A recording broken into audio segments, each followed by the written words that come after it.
Hi there, food lover. This is not a detailed jollof rice recipe. This is just me sharing the jollof rice I made with you all.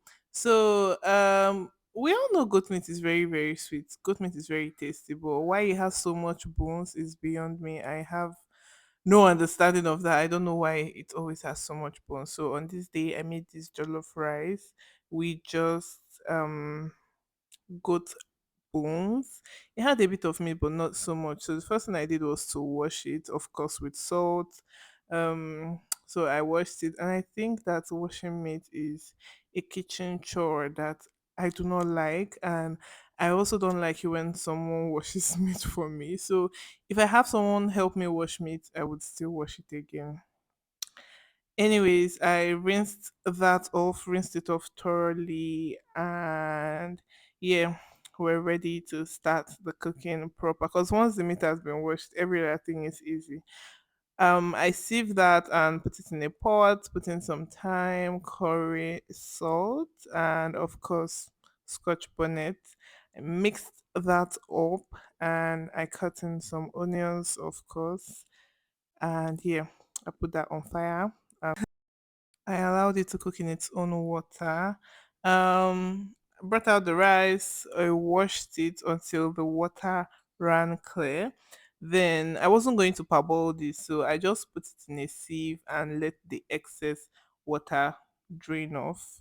Set that aside. Checked on the meat, and the water from the goat meat was almost dried up. The goat bones.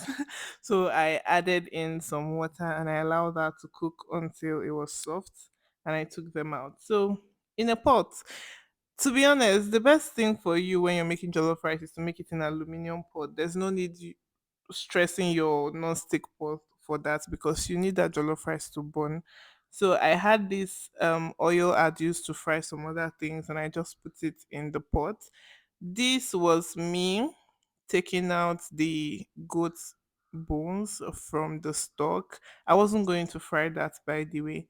I put in onions, I stirred this, and I put in a bit of curry powder and some thyme. So there are 1,001 ways to make jollof rice, and certain times you crave to make certain things in certain ways. So yeah, I put in some scotch bonnet and also went in with the blended tomatoes, and yeah, I just fried that for a bit before I put in the tin tomatoes, and I just kept on stirring until it was properly fried.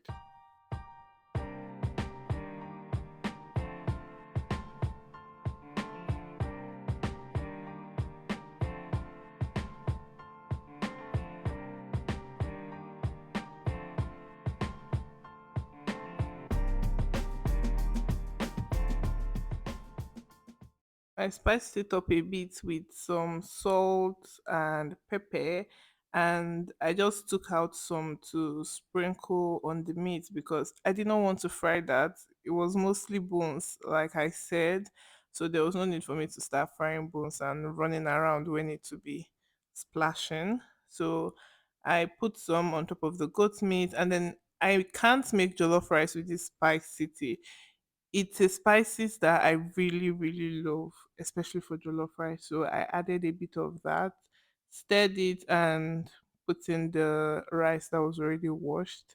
So, like I said, I did not parboil this. I just put in the rice, mixed it up, went in with the stock, and yeah.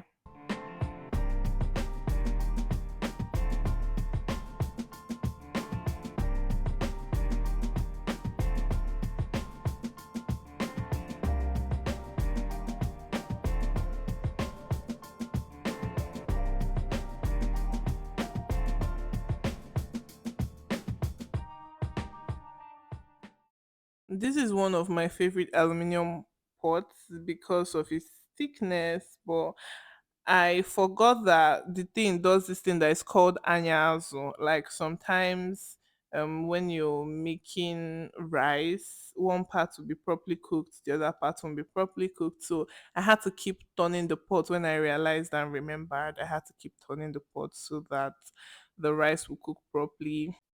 At this point, it was ready. I just dished that, put in some stewed bones, put in some cucumbers, and that's the end of the video. I'll see you in my next one. Bye.